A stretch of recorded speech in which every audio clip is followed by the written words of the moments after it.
Deep breath. Greetings. Oh, do you know, deep breath and hold. You know, I always forget to do it. You can do it. The mad thing about it makes you feel better. You do it at any point in the day, and I always forget to do it. You can do it literally at any minute in the day while you're doing something. You know, you can literally do it. Anyone can do it, but no one does, including myself. So I'll try it now. Breathe with me, okay? I think it's like 4 seconds in, hold it for 4 seconds, something like that. It doesn't have to be exact, but the point is slow, deep breaths. It helps you to sort of just helps you. I'm trying now.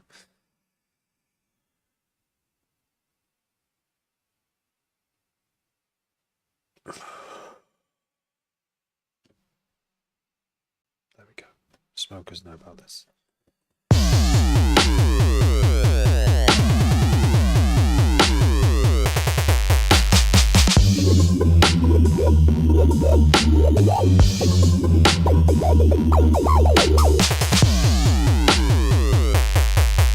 Don't really know why. What's actually, there's probably a few things technically wrong with everything here, but I think my mic might be a bit quiet as well. When I looked at the stream last time, it was quiet. What else have we got here? Strange things. I decided to layer this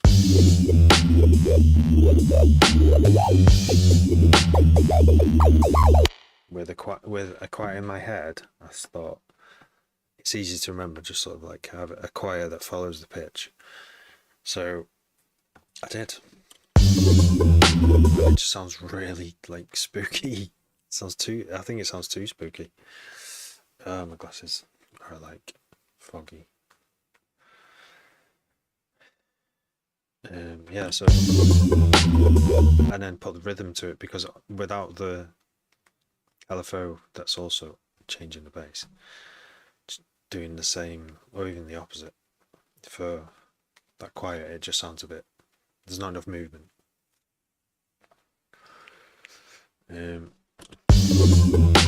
I just think it sounds way too spooky. It like, I could make it sound less spooky if I just switched it back to playing octaves.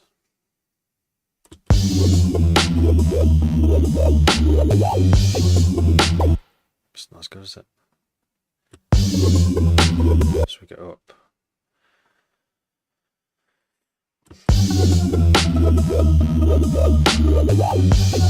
It's not as much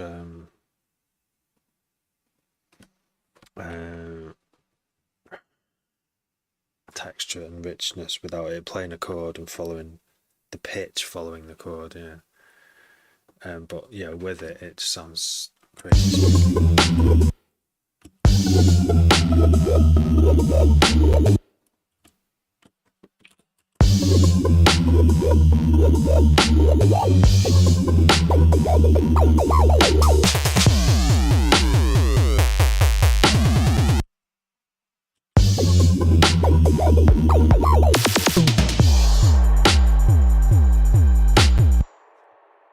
I'm not actually checked if it even goes into that bit yet.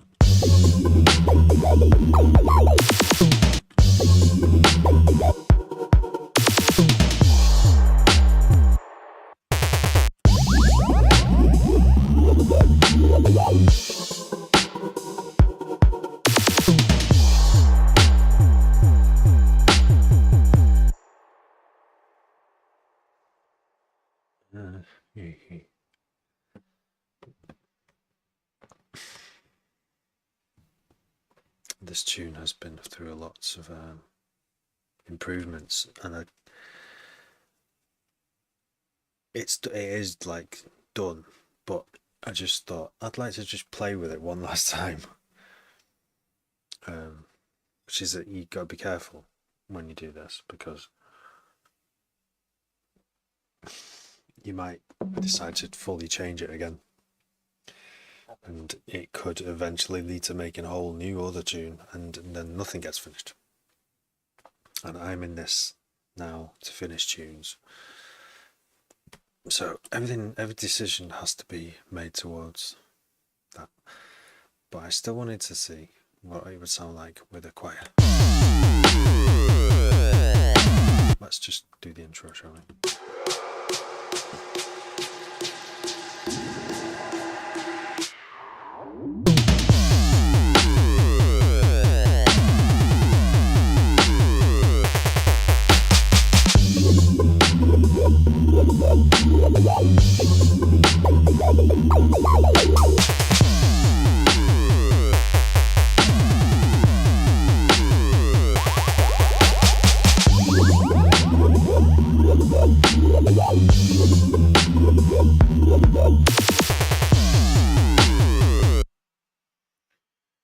There's supposed to be the reverb is supposed to go completely to 0. It doesn't appear to be doing that. I think there might be a bug in Sim 2 too. As you'd expect. So the mix has gone to 0. But there's still sound coming out of the reverb.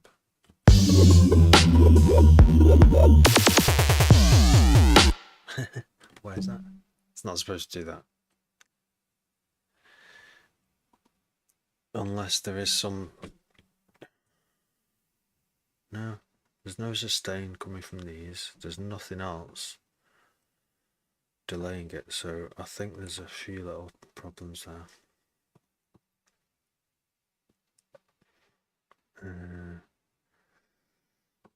So I need to work around it, so we'll do that by removing that. This will be the same as actually we'll just disable it, disable or bypass, and instead use this envelope to save confusion, add another utility and just change the volume, the output volume of that. So that's a 0. Put this so that red thing disappears. Oh, that was Shift and Alt to change it between plus minus to just plus modulation. I was like well happy when I saw someone show me that. Changing the polarity of your modulation. Yeah. Right, let's try this. It should cut off at the end now. There you go, because it's on.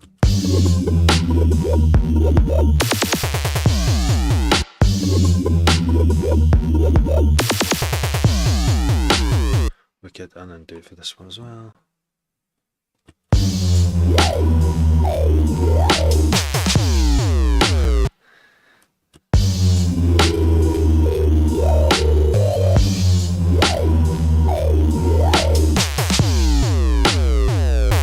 That didn't do it there either, so it's pretty much the same patch, however, let's bypass. Oh right, no, I see what I've done. I'll have to change this one as well. Right, we'll remove this and then put another utility in. Change the volume of that. Change the polarity so it's plus only. Change it so it only goes up to 50% so we don't go deaf.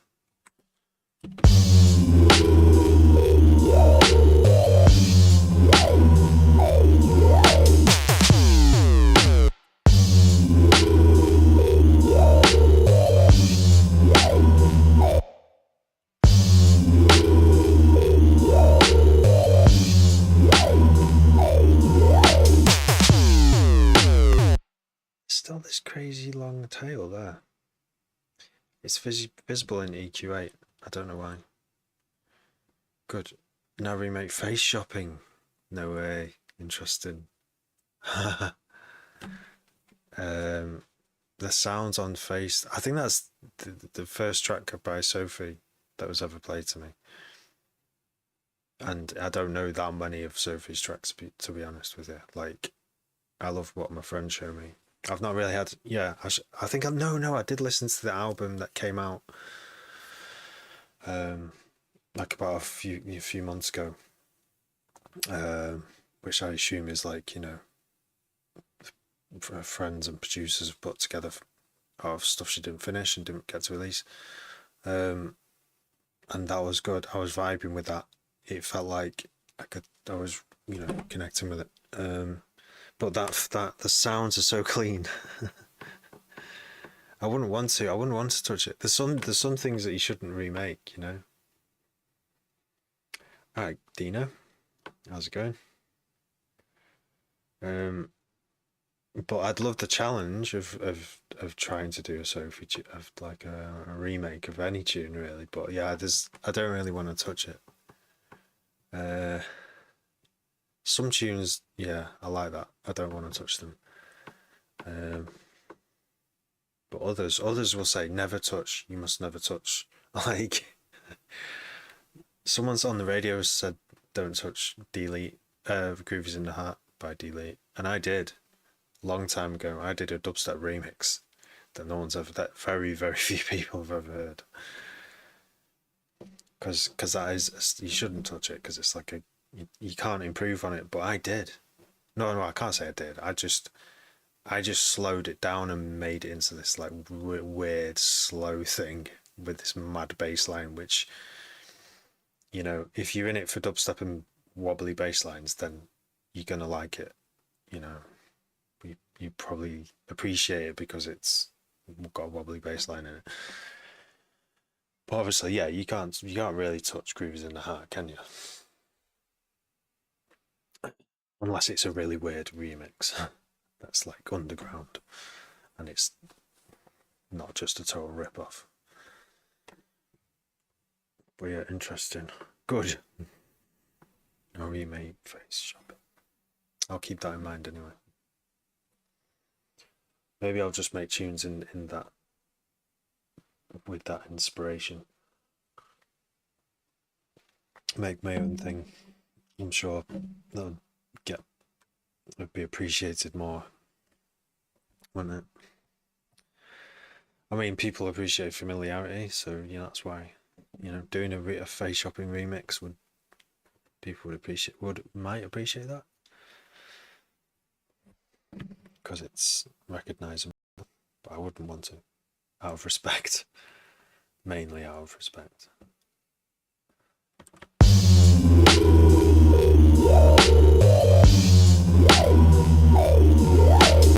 I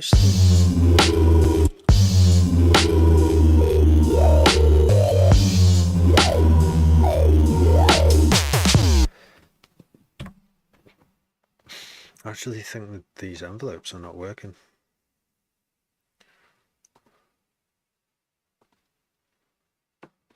Why?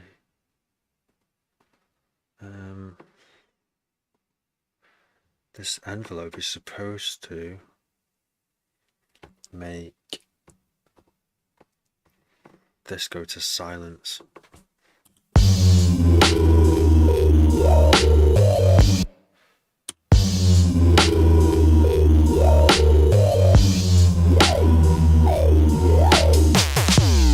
There, see, it's not going to silence. It's supposed to be. Don't know what to do about that. It could be, you know, it could be a few weeks or months until the fix comes out. There's other ways around it. It's just a bit annoying. Maybe I should report it as a bug.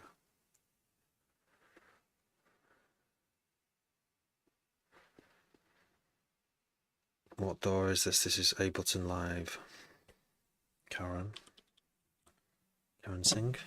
Ableton Live, and this is Serum 2, which is a new synthesizer. It's an update. but it's got just a few bugs in it, as you'd expect when the first time something comes out. Especially of this complexity as well. Usually, I try and stay away from first versions of anything. I try to. Sometimes I can't resist. But what do you use, Karen? Oh, dark mode. Okay. Thanks for following, Karen. Maybe just for the purpose of discovering new sounds, but yeah, remaking it is impossible. Yeah, no, yeah. I mean, I've done two covers because I suppose it's I would call it a cover really, but it's the same as a remake, isn't it? You can't really remake. I think cover's a better term because remaking suggests that you're trying to literally like it's like your motivation is to make it again because the first one wasn't that good. But a cover version means you're gonna put your band or your artist you're gonna do your own cover, the same music, but you do it on the instruments. I think it's a bit different, separated like that. But yeah, so I did two Aphex Twin covers. One was Xtal and the other one was it Helios Fan? I think it was Helios Fan. And Helium, the first one was a bit rough because I was trying to not use the samples that Aphex Twin use, and I was just trying to get timbres that sounded a bit like those samples, and that was quite hard to do. But Helios Fan was actually I got quite close to it, like the sounds, and that was great for discovering and learning things. Yeah, for sure. Like you can sort of like get into Richard D. James's like how he actually did it, and I didn't do it the way he did it, but as I was halfway through doing it, I was like, oh shit, that's how he's done it. Not how I'm doing it. He's done it a different way, even though I'm getting there trying to get the same sound by different means. His sounds were like more in phase because they were layers that were already stuck together and then sampled and then played as a one, rather than me having like layers that were all playing in parallel and they'd have different phases.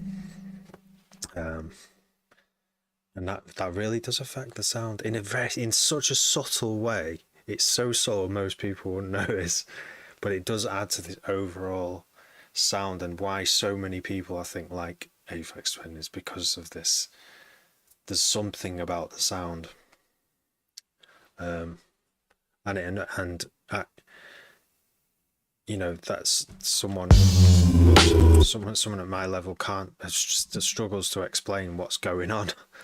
So by covering a tune and trying to get as close to it as possible, you start hearing these little things. Anyway, I've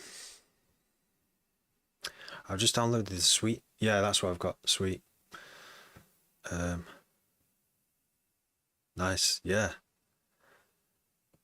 Yeah. Oh, that's cool, mate. Yeah.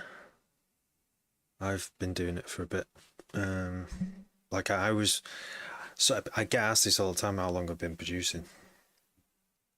And it's like 20 plus years. But I think the first 20 years were just trying to make music, learning things, failing at things, but like it wasn't going very slow, and it wasn't going very fast.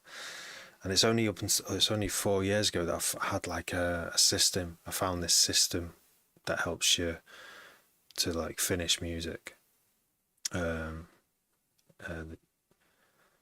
So I would recommend that. All you gotta do is basically start loads of tunes. Mike Monday got me onto it. Mike Monday. So this is what it looks like. So each stage, basically, I'm always trying to explain this system, right? So, basically, you want to spend like 20 minutes writing a tune, right? You were starting a tune, because then you can do like 3 in an hour. You know, if you've only got an hour free per day, you can start 3 tunes per day, and so you want to satiate high. Do you use Trello for uni? So I'm see, this is what Mike Monday got me onto, is using that to sort of organize and keep track of all these tunes that you've got in this system, because in the he calls it the magic music machine,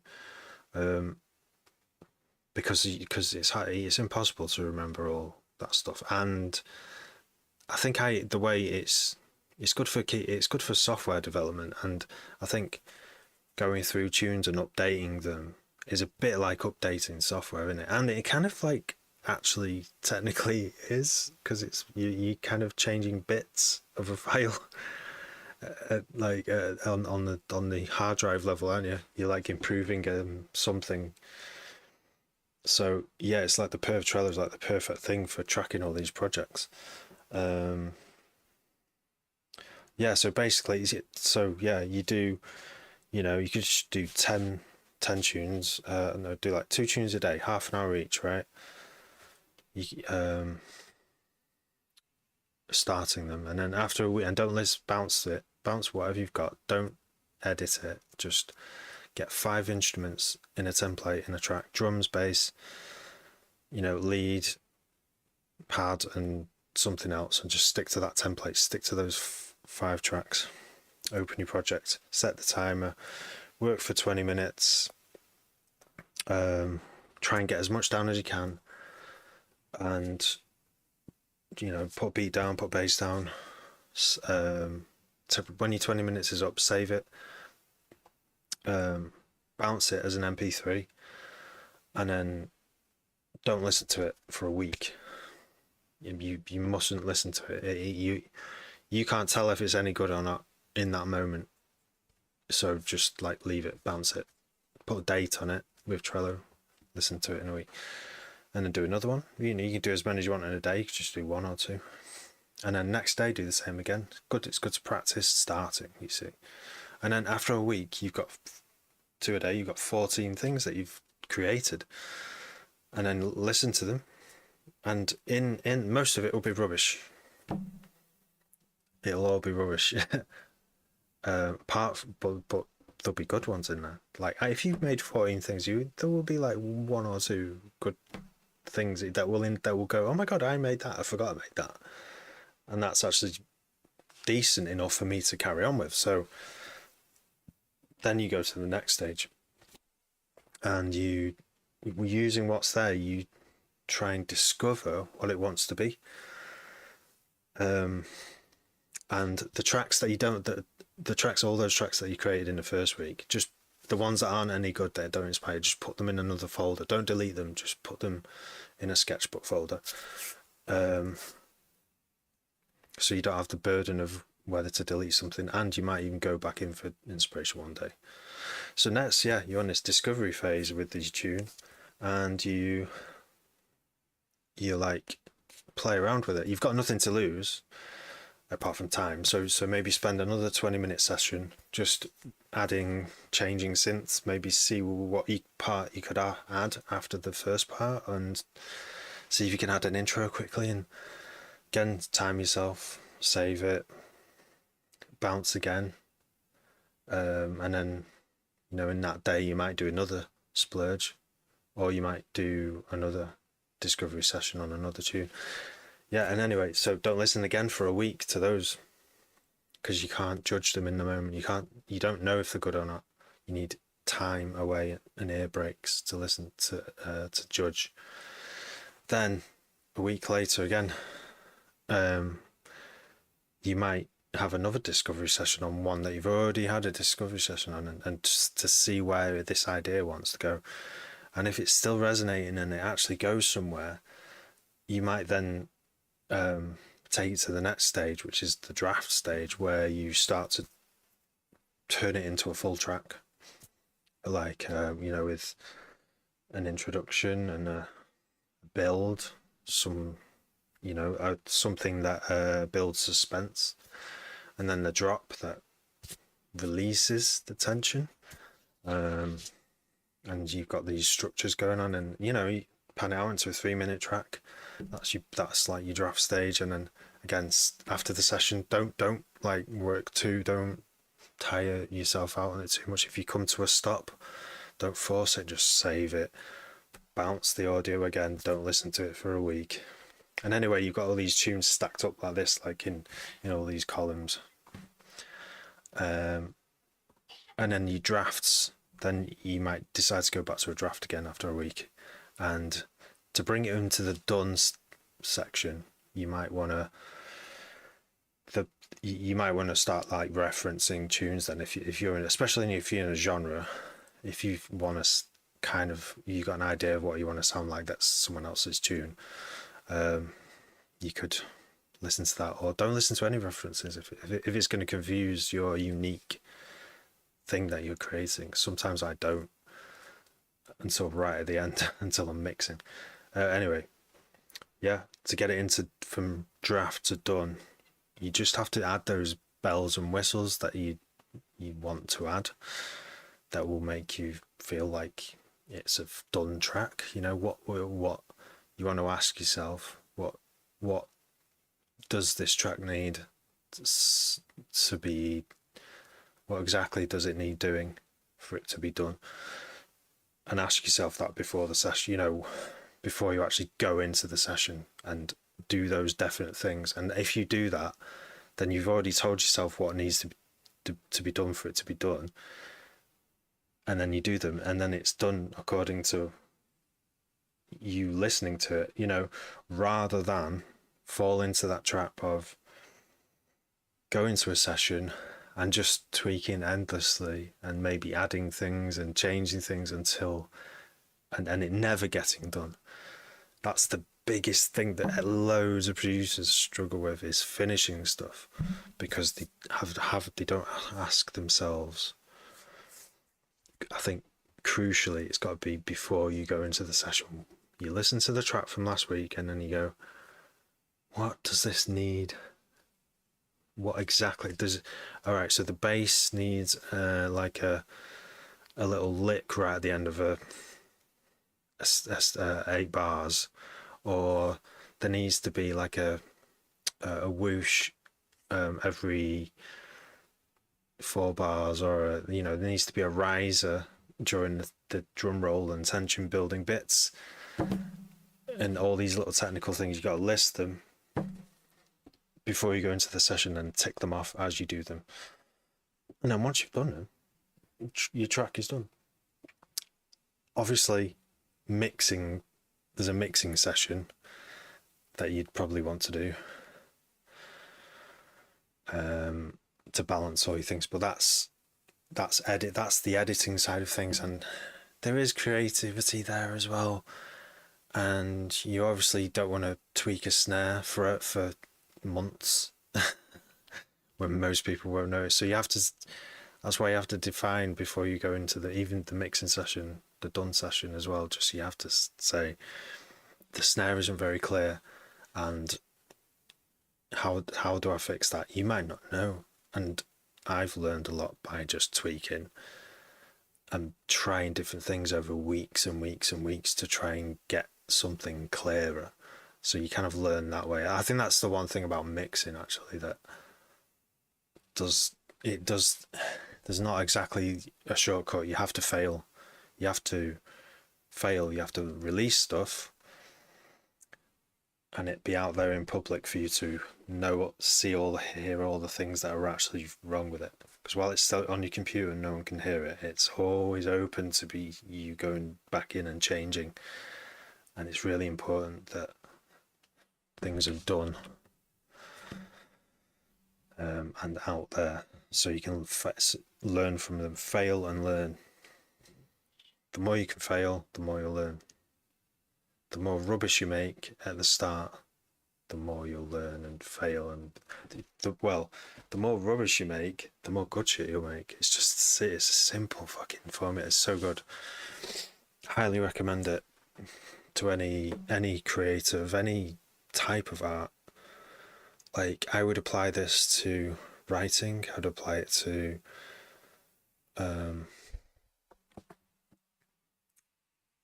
painting, just logo design, just anything really. Yeah. But it works really well for producing, and even like all the aspects of producing. So obviously producing a track involves lots of different skills. You could just work on one of those skills, like just making basses for DMB, just making DMB basses, very specific thing, and incorporate that into that system, where you could make. I remember TC DMB saying that I think he said he was going to make one bass preset every day for a year. When I used to watch his live streams, when he used to do production live streams, just like I'm doing now, one of his things that he said he did was make one patch every day. And at the time, it might have been more than that, but at the time I thought, that's crazy. How is he doing that? How can he make one per day? It might be more than that. It might have been like 5 a day. I don't know. But I was still like, how can he even do that? How is that even possible, right? But that is how you do that. That is the only way to get to that amount is by doing it. You're going to make loads of shit ones. You have to accept it. You're going to make so much shit. But imagine if you did it 100 times, how you'd start you would hit on some really cool, like, moments and really cool things that you've got semi by accident too. You've gone, I want to get this kind of sound, and you tweak a few knobs, and instead a different sound comes out, and it's suddenly that's the thing, and it's better than what you were going to create anyway. And yeah, happens all the time. You've got to be in it. Don't wait for inspiration in the shower, or don't get out of bed with a melody in your head. Just sit at the computer and make rubbish, because that is, you're in the right place. Then if something does come good out of that rubbish, you've literally all the tools are in front of you to get it, to capture it. Anyway, this is like, it's the biggest problem that producers have. It's you don't want to look at how to make a bass. You want to make lots of basses and learn how to do it on your own. I mean, not completely on your own. If you get stuck, I wanted to look at how to make a foghorn bass or a womp bass. I will look on YouTube, because I've got a specific query. I've got a specific sound that I want to make, and I want to see how other people use it. There's no point in me wasting like 2 hours trying to get a sound when loads of people have already made it, and all I've got to do is kind of look at how it's like there's no point in me reinventing the violin, because I just look at a design and see how it's been done for centuries. So yeah, but yeah, you don't want to just like endlessly watch tutorials for stuff that you don't need to know in that moment. Your means to an end is to write a tune, not watch tutorials, isn't it? So Caveman 808, yo Sexter, got your notes up open. See, Karan, SMG.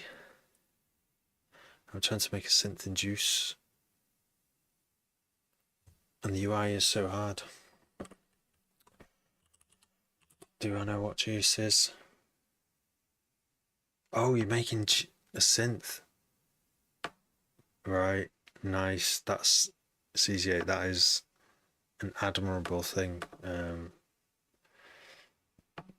Working with programming with C++. I've only ever... Have I even touched on it? I kind of know how C++ works at a really basic level compared to JavaScript, Java, and other programming languages. But But yeah, that's nuts.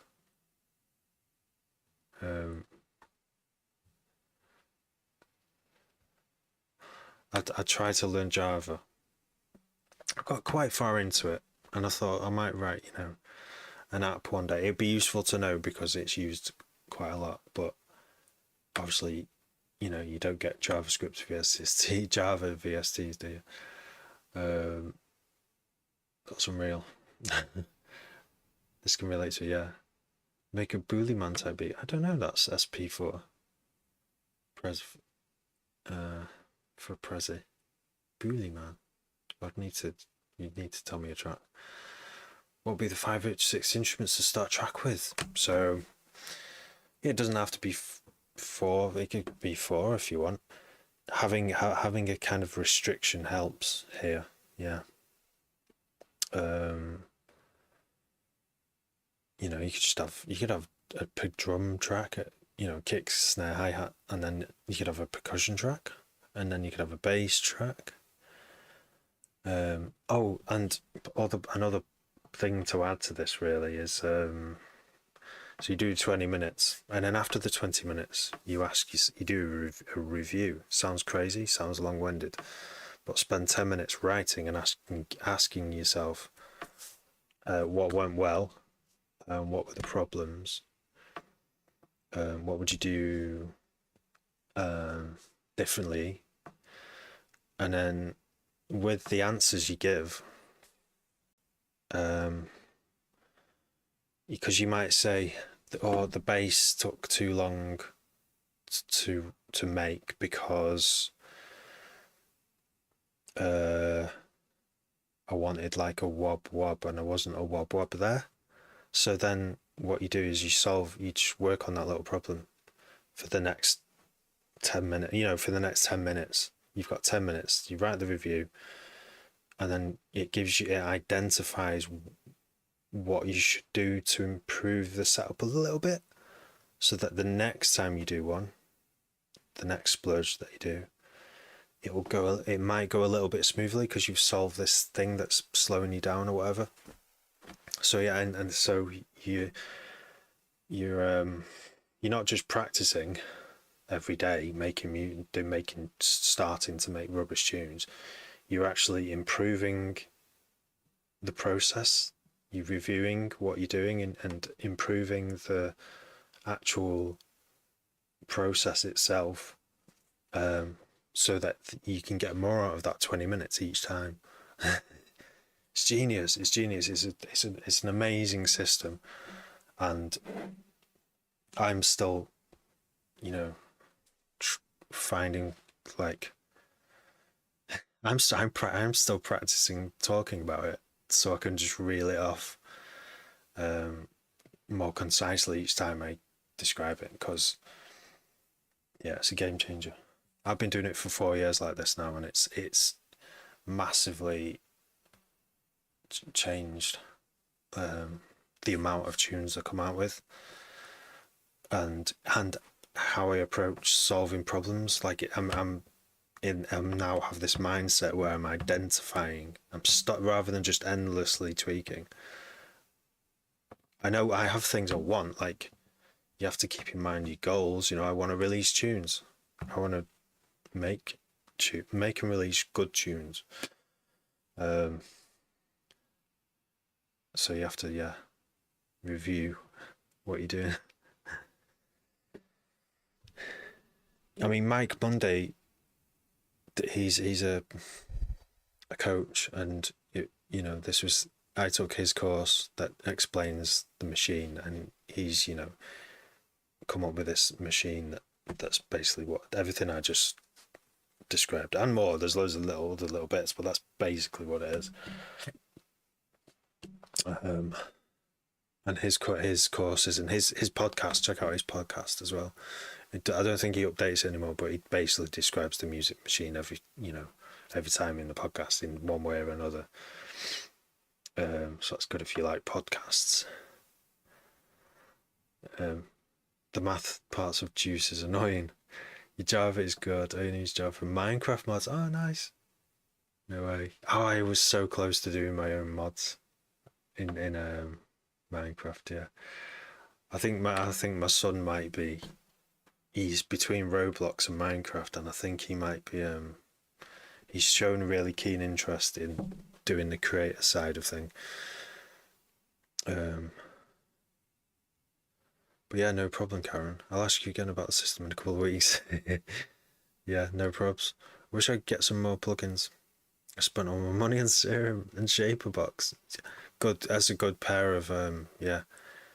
I think Shaperbox has actually gotten better recently because they added a better pre-delay to for side chaining, for MIDI side chaining, MIDI triggered side chain, because all the VSTs on the market would only do would have no look ahead, and then I think Shaperbox did 6 milliseconds look ahead. But I was using Duck Buddy on that Max for Live. That's my go-to. This one here, Duck Buddy, and that has to up to 20 milliseconds and a ramp down. Well, obviously you can do that in Shaperbox, but the 12, I found 12 to be if you're doing low subs, 12 would have the least sort of clicking, the shortest amount without it clicking at all. Oh, does he? No, wait.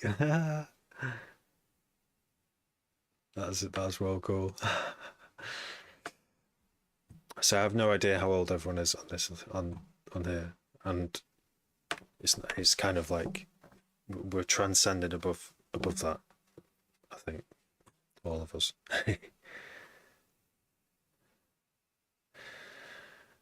I'm getting there. Nice. Doug Buddy's the one then. Amazing. You only use it for sidechain, yeah. No, I would use it for sidechain. I do like for the same reason I like Pro Q3 for its big interface. I would like Shaperbox. Now it has the look ahead. I think it's got a 12 millisecond look ahead now on the latest version. I could be wrong. Well, for me. That's like I can't complain about VSTs anymore having bad look aheads for ducking purposes. But yeah, it has to pass the tests. I have to pass it through SciScope to actually solo the kick and the sub, and then sum them together and see if they actually are sample accurate and not phasing, in a bad way.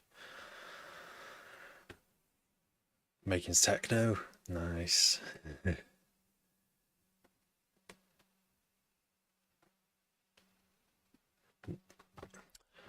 Nidgeman for B Pearl followed me, thank you. Yeah, Shaperbox has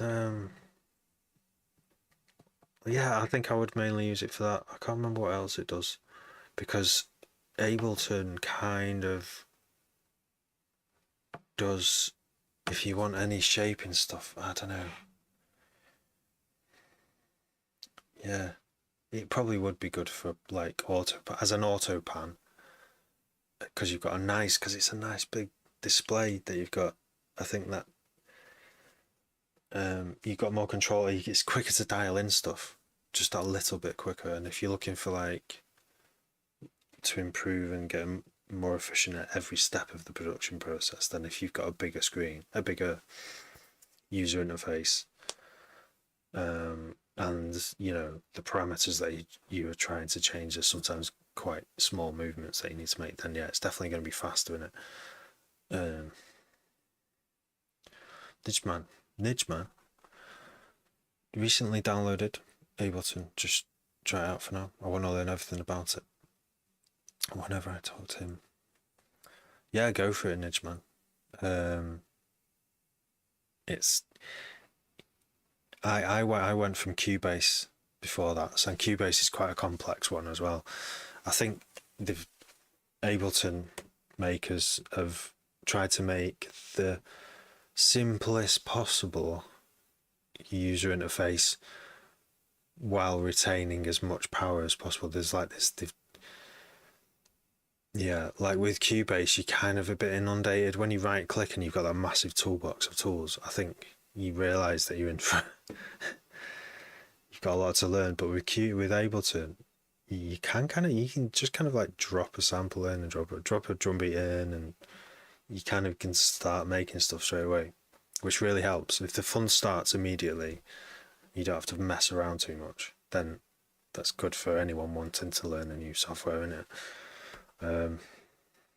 But yeah, I mean, I've come from like loving learning software without reading the manual, so I've got that kind of brain where, you know,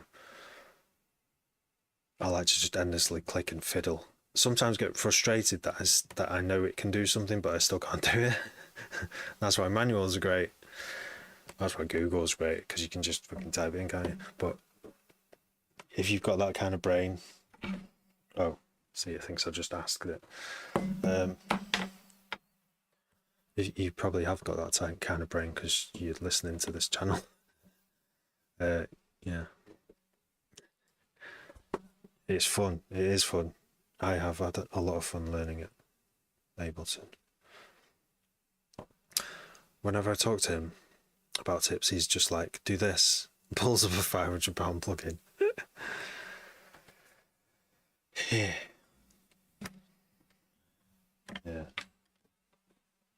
Yeah, I mean, Omnisphere, there was that plugin called Omnisphere, which is like this giant sample library of all these like really nice usable sounds that you can just make music with right away. And I think Serum 2 is kind of going that way, where it's like now it's got multi-sample mode. They can now combine synthesis and samples, which just completely opens, well, it just makes it like an all-in-one synthesizer now.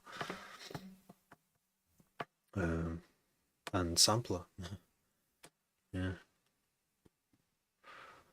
it just takes up so much space, doesn't it? It's like 80 gigs, isn't it? But I suppose that's a small price to pay. It's probably more than 80 gigs. I probably got that really wrong.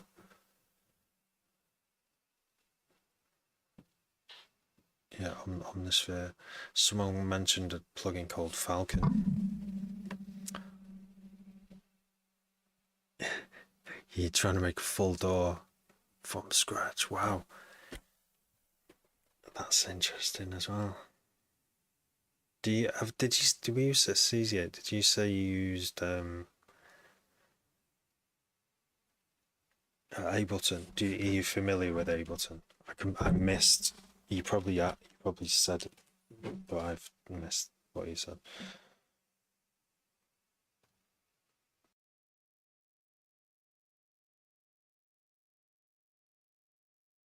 Sweet, yeah.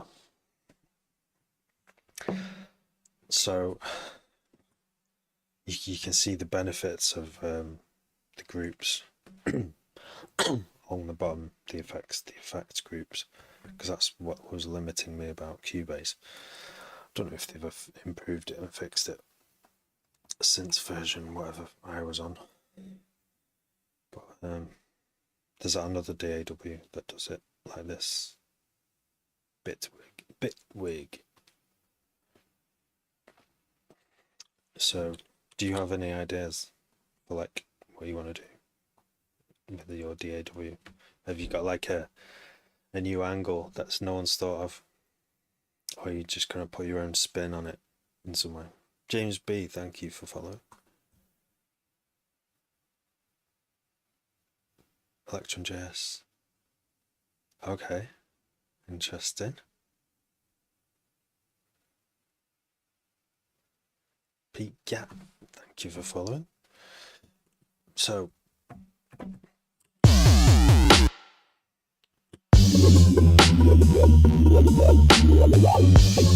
I still don't know whether that sounds too spooky.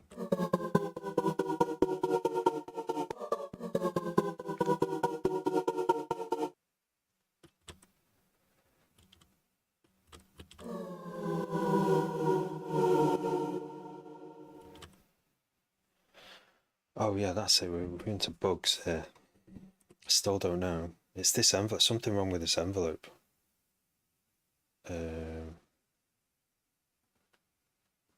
Let's remove. Let's try this again.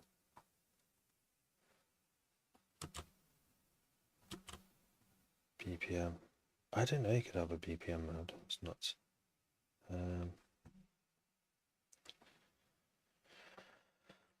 So what we want to do is automate the volume with the envelope of the final effect so that it goes off, but it's still not doing that. Maybe it is bypass that. Gotta try and like recreate this bug.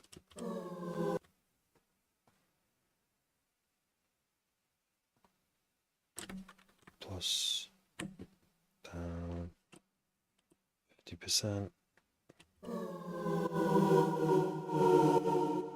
No, still not doing it. It's still got that tail. Electron is chromium. Okay, but it runs in Chrome. Nice. Need to go now, but see you next time. Take care, CZ8. All the best with the programming, coding. Take it easy. Nice chatting.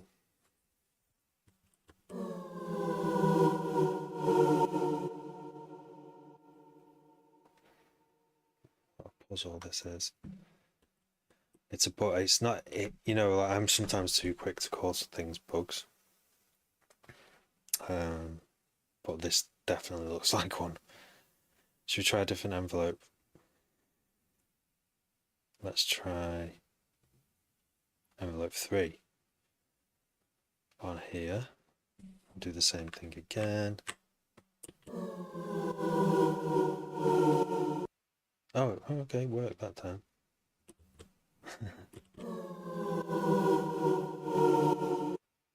Okay, still working.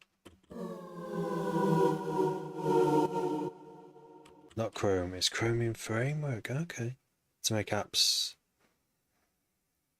in HTML, JS, and CSS. Right. Okay. Okay. So it'll run in like all Chromium browsers. But would it work in a non-Chromium browser? Are there any left?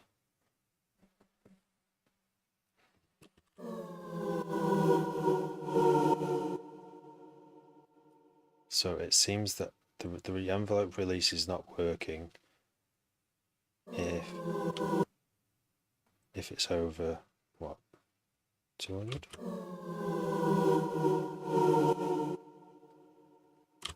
100?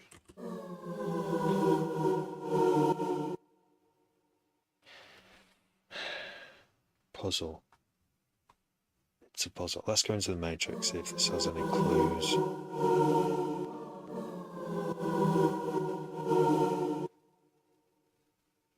It almost goes quiet there. Wait, there's no envelope. Where's the envelope 3? Utilities level.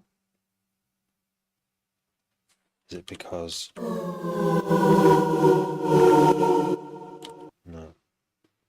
Oh yeah, it's not a 0, is it? That's why.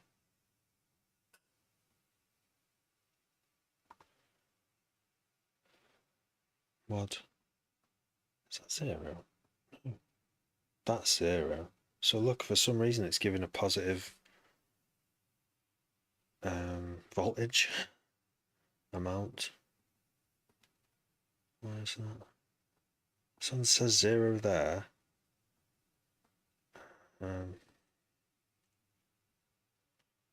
Is it because... Oh, sorry. It'll work in Windows, Mac, Linux. It's like running a single website, but as a desktop program. Okay. Anyway, yeah, you need to go. Probably got a busy day tomorrow, like me. Take care, mate. Thanks for correcting me as well. I love to know this stuff about programming. Even though I'm not a programmer, yeah, I love it all.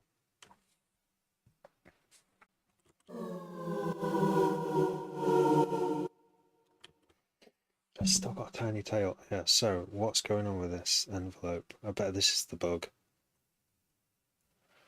It's not going to 0. Envelope 3. How can we try and test it in another way?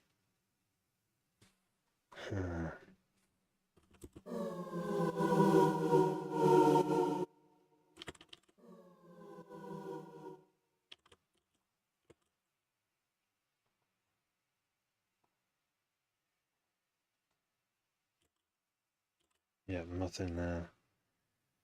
Mix. Wonder why. It could just be these volume outputs are broke. It could just be that. We need to test it on something else, like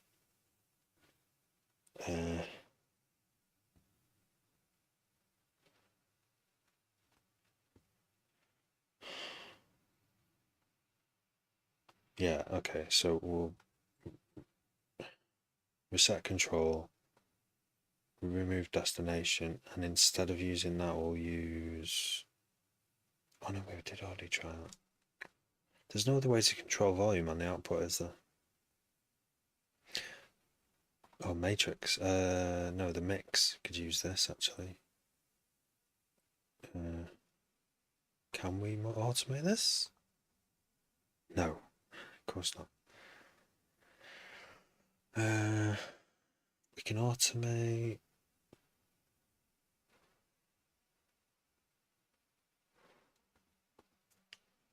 Just want to automate like the master out, but not that. What could we use? Envelope 3 to.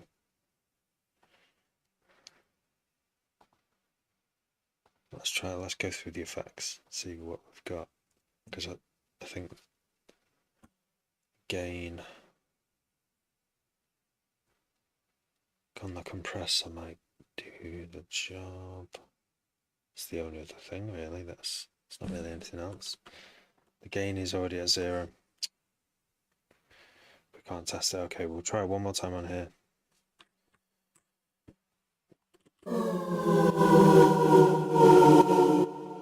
No. Right, I think I'm going to report a bug. Because I know it's pretty boring though, right? If I do this on a live.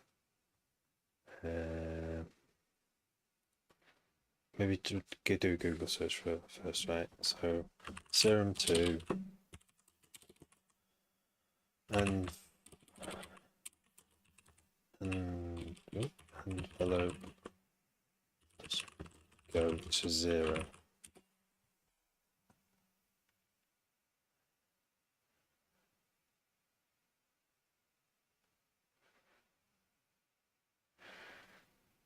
Bum, bum, bum. Forums.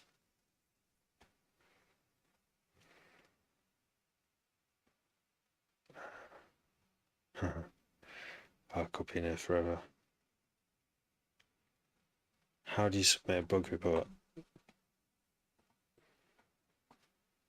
Support. Here we go. Technical issues.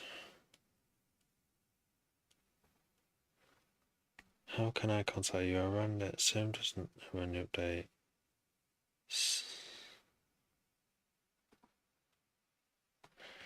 Contact us at the bottom right. Envelope. It's always the way, isn't it? Envelope not going to 0. Get in touch. Question. Technical issue. Plugin. Serum. Wait, Serum 2. Door. Ableton. OS. Windows. Next.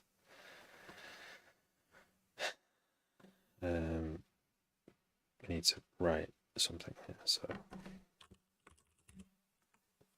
subject,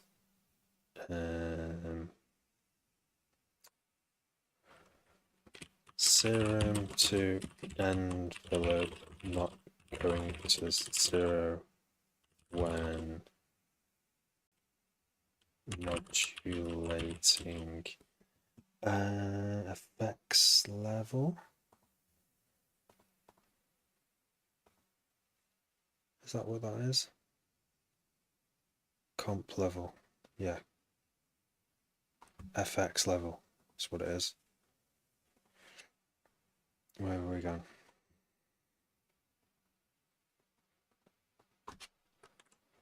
Not going to 0. Let's just use that as a subject. Email address. Hi. Can't believe I'm doing this on live stream. By the way, this is how you do bug reports. Yes, Sixter, Max, how you doing?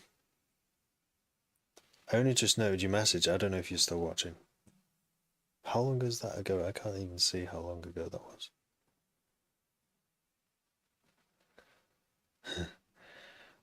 How can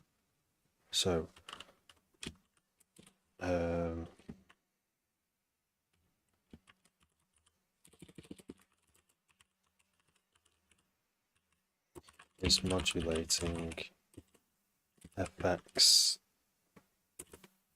level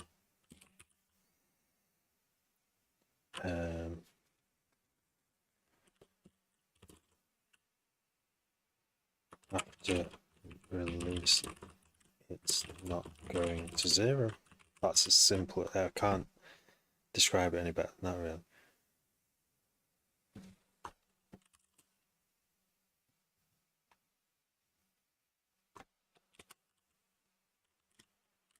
And then I usually put something like, I've tried everything.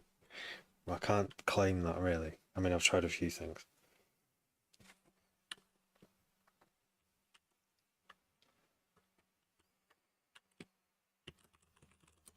Cheers, John. Typical. Always be grateful for, because especially to fucking Serum 2 creators. Yeah. There we go. We're on it. Yeah. They're on it, guys. They are on it. They're so on it.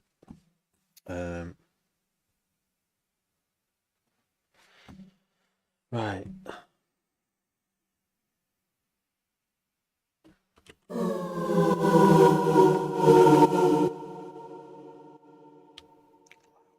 So it's still the same problem. Still occurring, obviously. You can hear it. You can hear that it's not dipping, and I'm not too sure how to. Oh, actually, no. That's a pretty neat workaround. Actually, if I do this.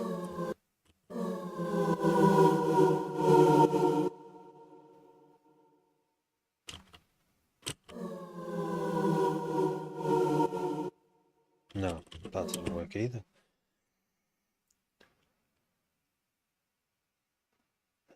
Legato inverted, no.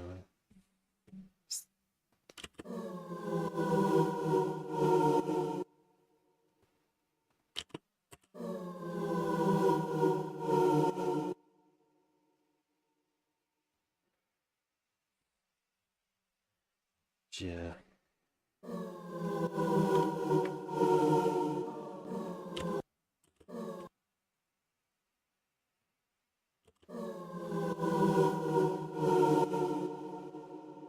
Will it work with just the normal envelope?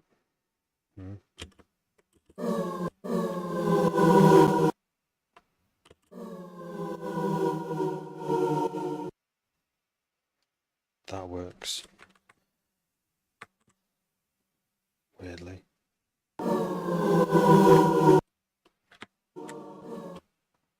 Try again with this. This time, set the short release. It seems to be when it's a longer than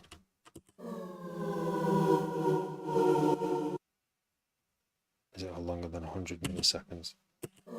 I would like it to be a bit longer. If we go over 100.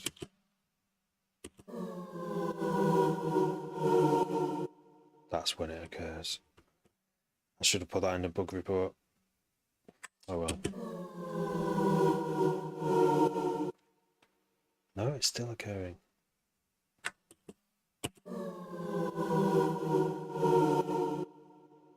It's back again. What the fuck? It's really confusing. There, it's gone. Dead. So 50 milliseconds were good.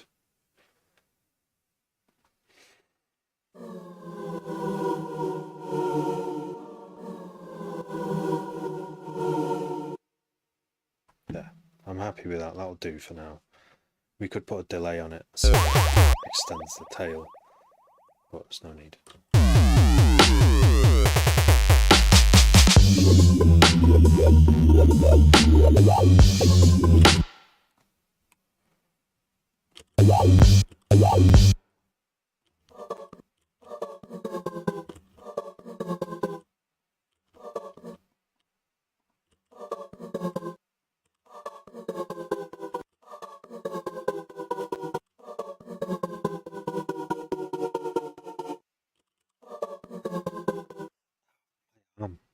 I've got right, Dylan, I've got repetitive strain injury in my left or right arm because for some reason I've just been using this arm for the most on this mouse. The mouse mat is on this side, but still I think I stretch over to it and don't realise what I'm doing. It's like not something just to lose sleep over. Like, I don't need any more reasons to lose sleep. Physical injury, like pain, is not the one. So I'm gonna switch to my left hand.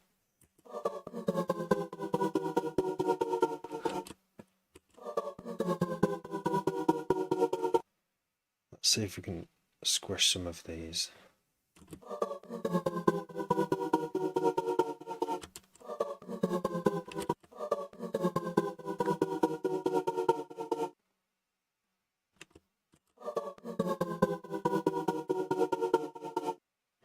Still makes that click.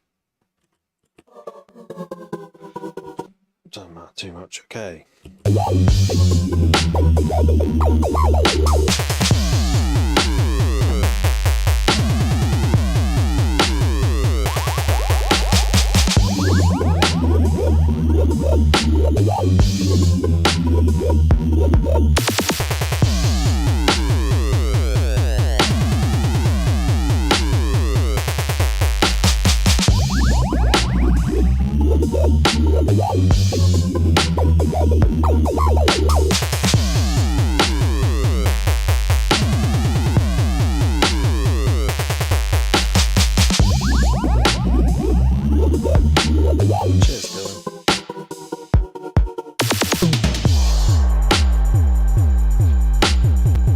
I was experimenting with layering a choir over a choir.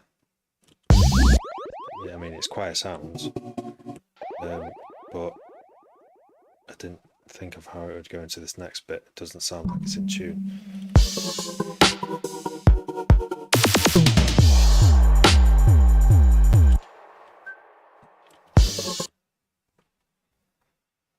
This.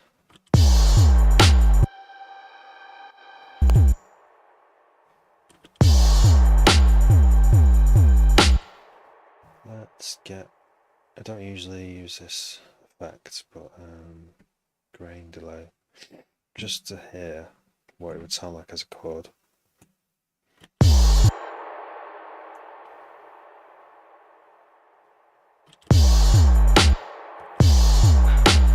Oh, I'm using right arm again. Ow.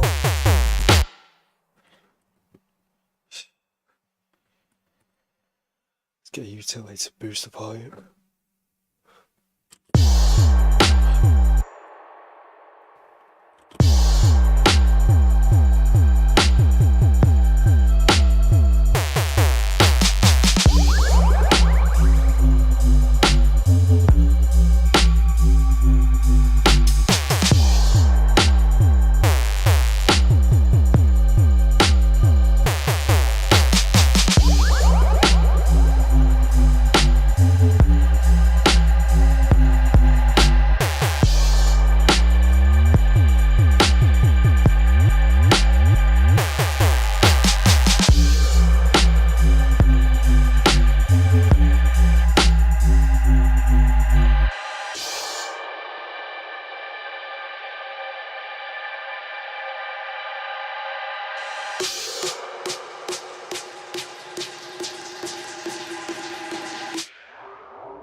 like it should have that. Thanks, Dylan. Thanks, Nathan. I feel like it should have, if it's going to be this spooky, it should be that spooky even in the beginning, because the beginning is supposed to be spooky too. I mean, it's supposed to be a little bit unnerving. +3. All right, let's go to -9 here. -9.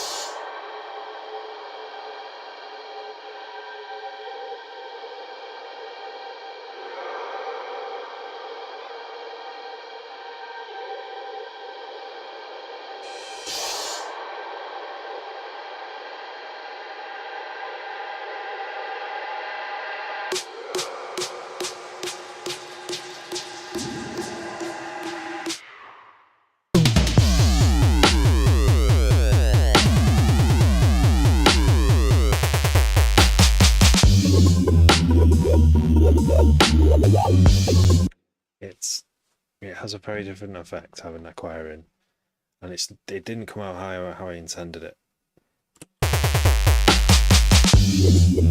without the choir.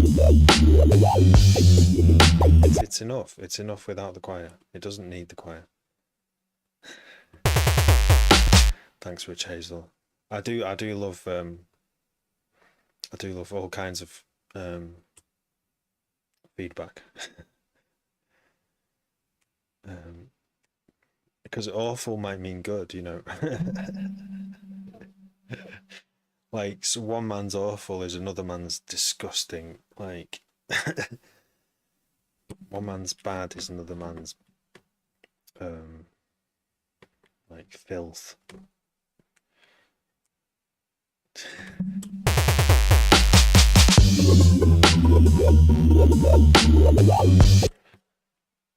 Yeah.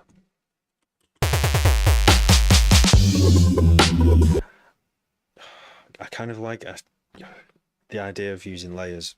It's already, without this, the bass is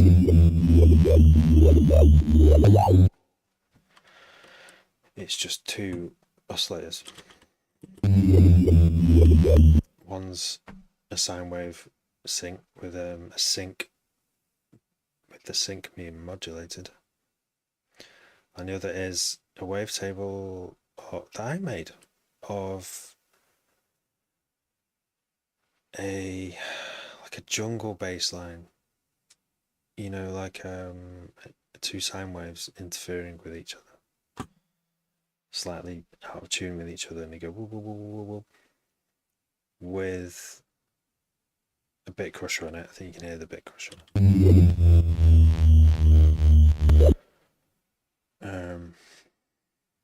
And then bounced into a, you know, is it bounced? Rendered, resampled into a wavetable. And that's why it sounds a bit aliased, because the edges. Oh no, they are equal. They are ending where they finish, because if they don't, they sound kind of more crackly. But there's this weird artifact here. Don't know what that is. It's at the end of all of them. Maybe that's Serum's own artifact repair thing. I don't know. Anyway, it's just those 2 combined.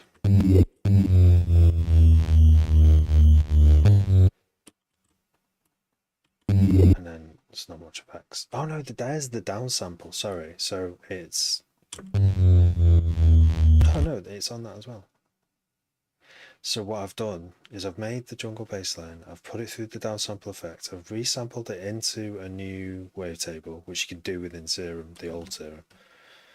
Resampled the output of Serum to an oscillator, and that's what it does, turns into that. And then I've just left the effects on and put another oscillator on it and made it wobble. Sync is using sync on a sine wave is good to add wobble. Sometimes, not all the time. Sometimes It sounds terrible. So yeah, so my point was that already is quite a complex sound. I mean, it's not. There's definitely a bass and there's like this downsampling sound. It's like a. It's not just all sub. It's like a mid bassy kind of thing, as well as the downsample harmonics. So it is quite a full sound, but and that's what it looks like. You know, there's this room up here, especially between 1 and 2 kilohertz. Like there's potentially space for some activity and some more movement there in a layer. And so if we add this in this just by, it's not by chance that choir, like I did it by ear. I didn't look at this, even though this is good as a guide to watch. I did it by ear first to try and fill. There's definitely room in my ears for another layer. What I might actually take steals some of the space. It steals the space. What if? I'm just going to try something else now, just on top of all the things I'm trying. Put the pitch up. Let's do it so we can see everything at the same time. Yeah, Serum also has this other bug where it goes off. Okay.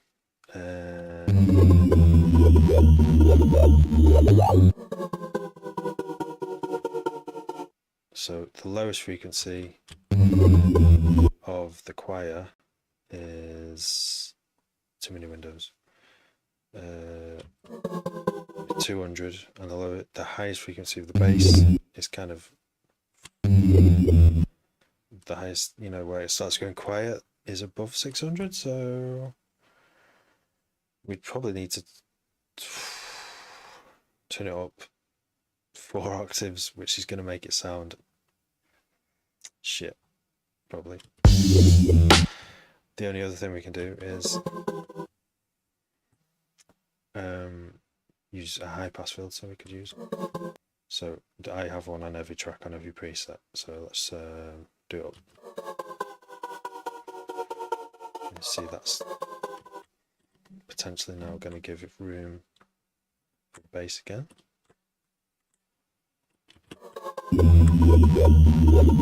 Maybe that's what it needs for clarity here, so they don't interfere with each other.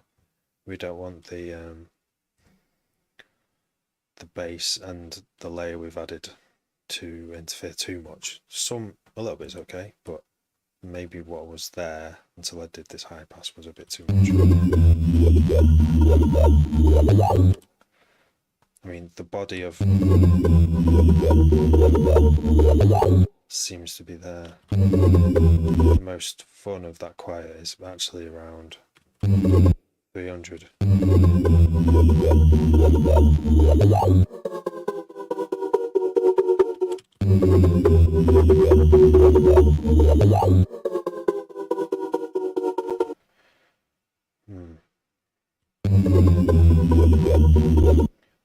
What if we turn these up an octave and see what happens?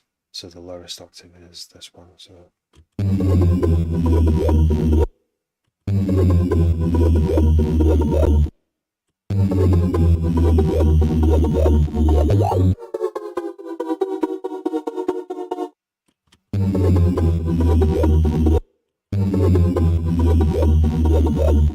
sounds a bit fake now.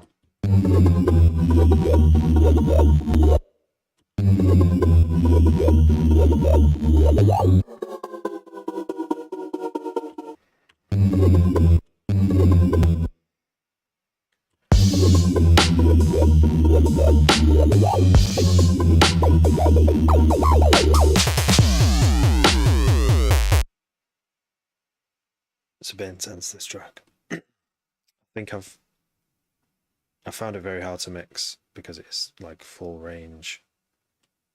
It's like square wave bass. It's a bit with a bit of like modulation. I've forgotten what the modulation was, but yeah, it's been really hard to mix. I'm on version 80 of this, trying to mix this track now, and I went in today wanting to just add this extra layer to the sound just to see what it would sound like.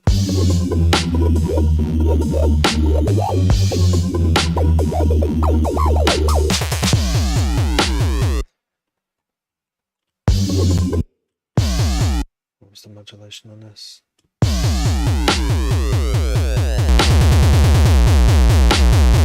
It's a comb.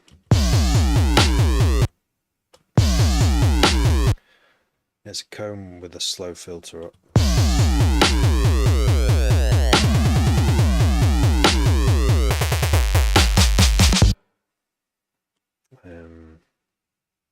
I played it. I played this track on the last day of February in Wrexham, and can't really gauge how good a track is because if there's not loads of people there wasn't really enough people to tell, you know, if you've got 100 people dancing and they'll stop dancing, then you know that it's not right for that moment in you know. But if you've only got 10 people and there's half the people are outside chatting and they keep coming in and out, you just no way of telling. So the only other way to get some feedback is by giving it to DJs and see if they like it enough to play it.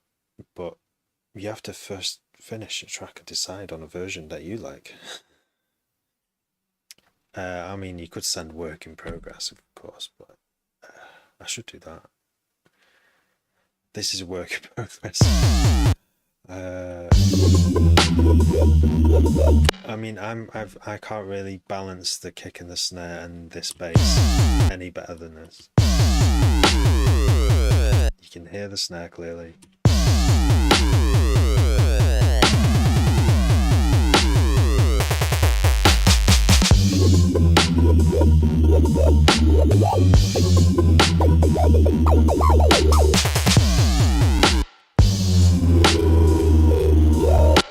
I'm gonna up the oscillator of this as well.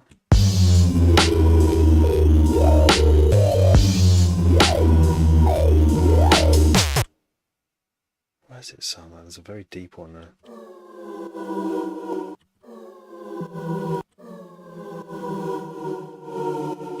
Ooh, that's an ooh, that one.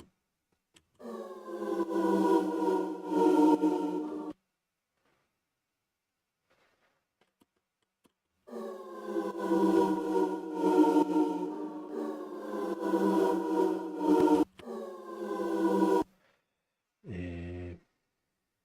Just put a bit of filter on there again.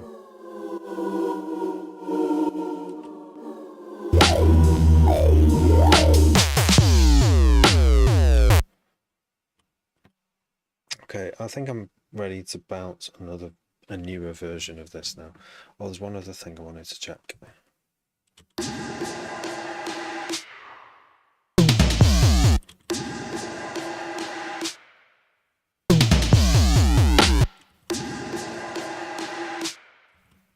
This.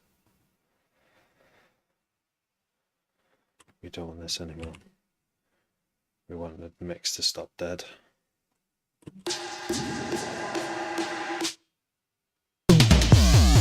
We want silence before the drum roll, before the drop.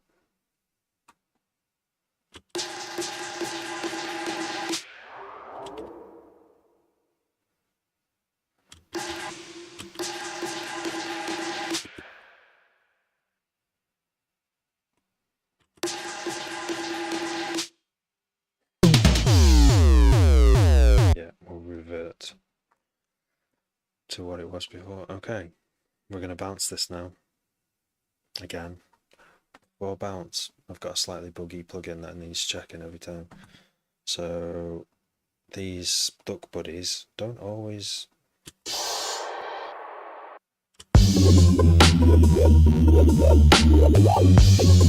Yeah, they're working. This rarely happens, but sometimes the look ahead actually adds 5 milliseconds of delay. So I'm just going to quickly go from 2 to 5, 2 to 5, 2 to 5, and that resets them. I have to do that every time. Just so I know. It's very vital for my well-being, for my peace of mind, that all the sidechains are working completely accurately, like to the sample, to the millisecond, or else those transients from the drums aren't going to get through. So that's saved as version 81. I'm going to render it as a FLAC and a MP3 because I render it as a FLAC when I'm confident that it's the final one. So I've rendered a few FLACs so far in this project. Where is the folder to save it?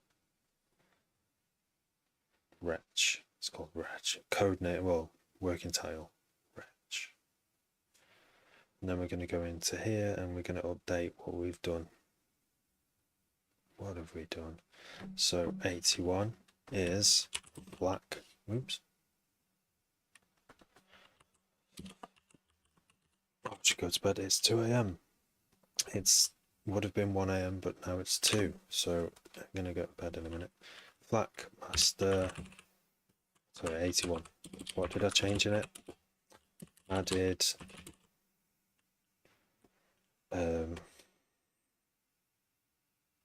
choir layer to down what do you call it?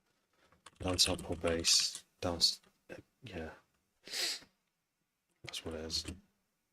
Choir layer to move with down sample bass.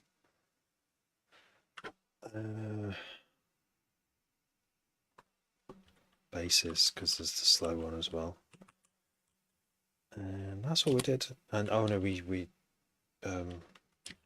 partially reverted back to silence before drum roll drop, because it used to be fully silent. Okay, what else did I do? I think that was it. Oh, and